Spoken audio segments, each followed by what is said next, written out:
Grab your cocktail and get ready for this episode of the Old Fashioned Masonic Podcast. Welcome to the Old Fashioned Masonic Podcast, where we talk all things Freemasons while drinking an old fashioned. I'm Brian, and on here you see all of these other right worshipfuls, the RWs. We've got Mark Reeder, who is the Grand Junior Warden of Kansas. We've got Justin Duty, who is the Grand Junior Warden of Texas. And we have Right Worshipful Jim Rumsey, who is the Grand Senior Warden of Texas. Welcome, gents. Good to be here, Brian. Good to be here. Thank you. Thanks for having us. So we've had all of the brothers on before, and some conversations that we've had were, what are some, you guys were in Texas, you made yourself available and were elected. And in Kansas, Mark was basically appointed into a slot and was then elected. It's a little bit different in the two jurisdictions, but you guys at one point will be obviously voting on people, and Mark will be selecting somebody. So we thought it would be interesting to know what are the key traits as you guys are working through the line should Masons be looking for when voting on somebody to elect? And a lot of our listeners, they have aspirations for some god-awful reason to work their way up the Grand Lodge line so they can be ridiculed and chastised for every decision that they make every single day. So, but some people are up for that punishment. And some people think that they've got what it takes. So I've got some questions, and so folks who have aspirations, listen to these brothers who are much more informed than I am. So what do you think? I'll go to you, Mark. What do you think is the number one, if there was only one thing that the brother must have other than the obvious of being a past master and a master Mason, what do you think what's the number one trait you would look for in voting for a Grand Master? Someone that is able to check his ego. All right. Oh shit! I didn't mean. I think that's crucial to serving the craft and having a positive impact on an entire jurisdiction. So. Yeah, Jim, add to that. What do you think? What's another thing? That's a good one. Someone who understands how the fraternity functions at the Grand Lodge level. We have a lot of guys who understand how their individual lodge works, maybe their district, but not really up to speed on the inner workings of how the Grand Lodge functions on a day-to-day basis and how it functions more like a corporation or a business than like their lodge does. Yeah. Justin, man, I did you dirty by leaving you at the end. Took two good answers out. No, those are wonderful. I mean, that's the whole way I approached all these organizations that I've been involved in a leadership role is you're there to serve. I mean, we all have egos, but I'm not there for the picture on the wall and the regalia and all the accoutrement that goes with it. I mean, Jim's exactly right. I mean, you have to understand what the organization is. I think a lot of guys base their opinions off what they've seen, and really what you see from a 30,000 foot view is it's just a handshake contest in Texas. When these guys run around the availability tour, we're not campaigning, of course, we're not running for anything, and that's what it is. Sometimes you get decent questions asked by the brothers at some of these forums and other places where you get to really find out what the guy wants to do. But yeah, running it like a business too. I mean, the fraternity at the Grand Lodge level is a business. In Texas, it's about a $20 million outfit with $1.3 million, $4 million annual operating budget. So you need someone that at least has the common vocabulary that can keep up. But Jim's right. It's a corporate governance kind of role. It's not the fraternity is out there at the individual lodge level. So how important is it for the brothers to have maybe membership, but at least a pretty solid working experience of the other appendant bodies? If they're going to be the number one Mason in Kansas or Texas, should they be a member of other bodies or at least have a strong working knowledge, Jim? I believe so. At the Grand Lodge, our constituents are members of every other organization.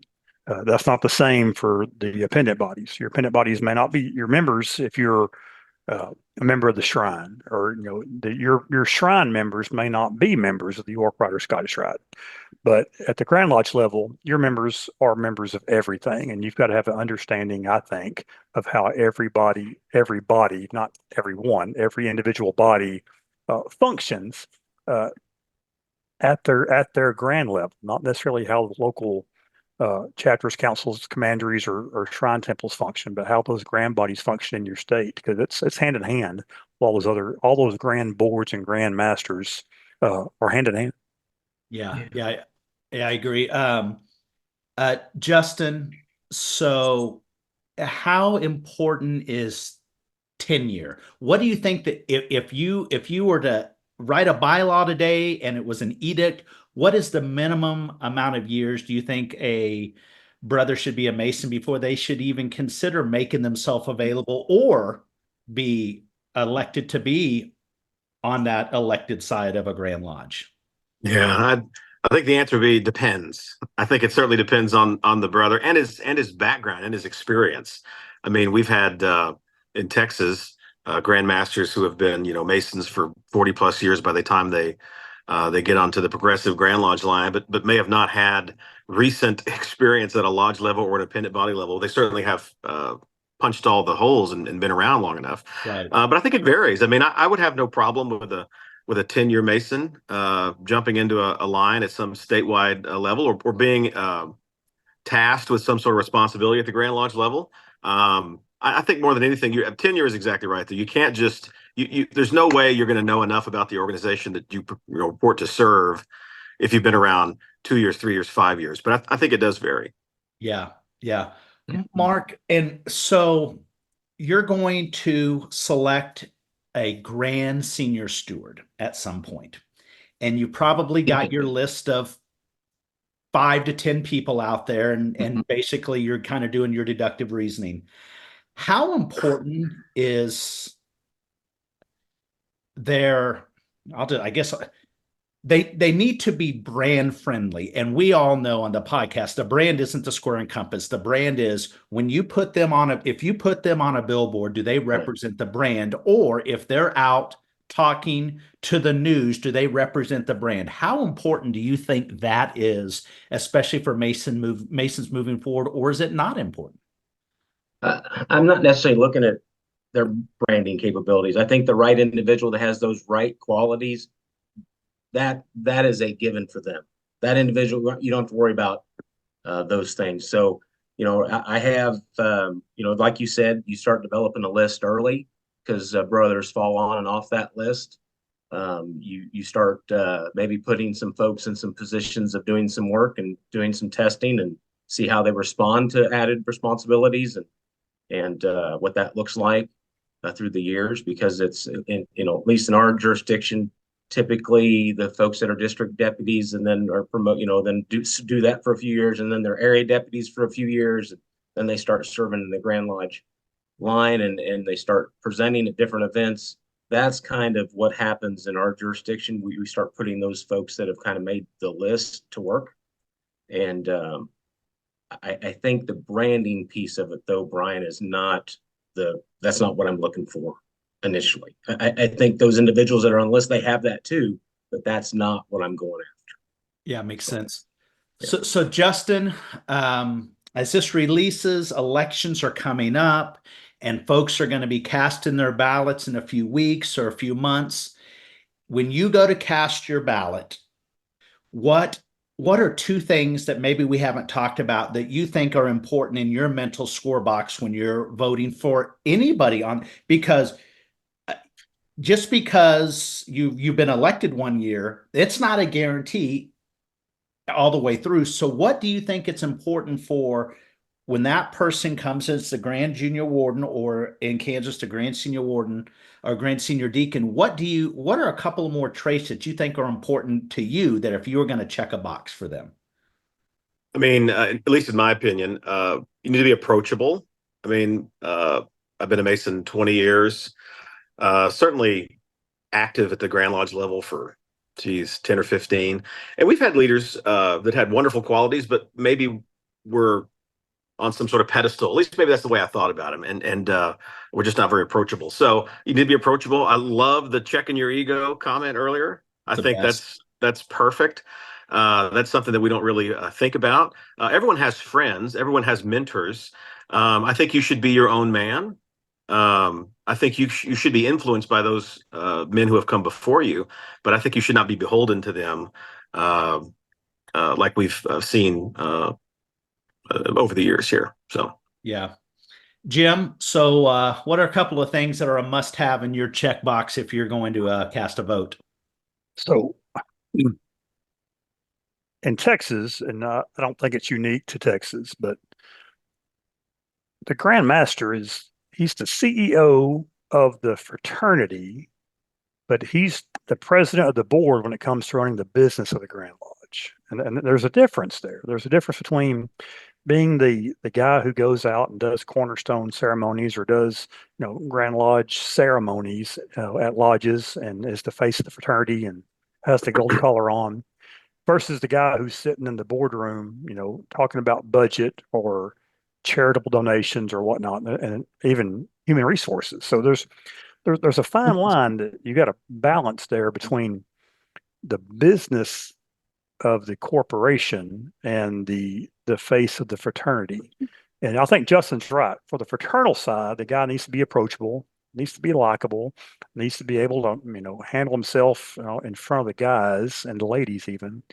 But you also got to understand how business works. And I think that's a double-edged sword as far as two different types of qualities we're looking for, but it's a necessity today.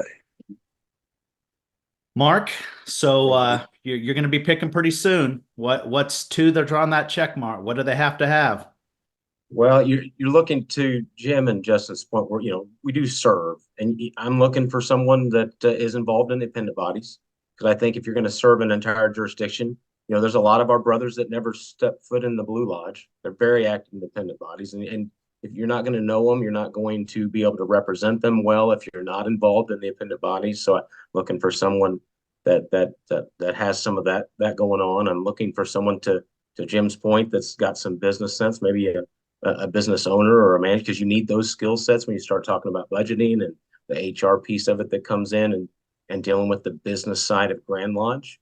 There's some pretty big numbers involved, and if you have to have someone that has that capability and had to, be responsible for a profit and loss statement and be responsible for keeping employees on the payroll and putting money in the bank, and so you have to have somebody have that skill set. And not every brother that's great at ritualistic work or great in lodge checks some of those boxes. So that's probably the things that I'm looking for, Brian, as far as that goes. Yeah, that makes sense. And it's tough to find that right brother that checks those boxes. Well, sometimes you get into that where they check all the boxes, but they're not interested in doing the role.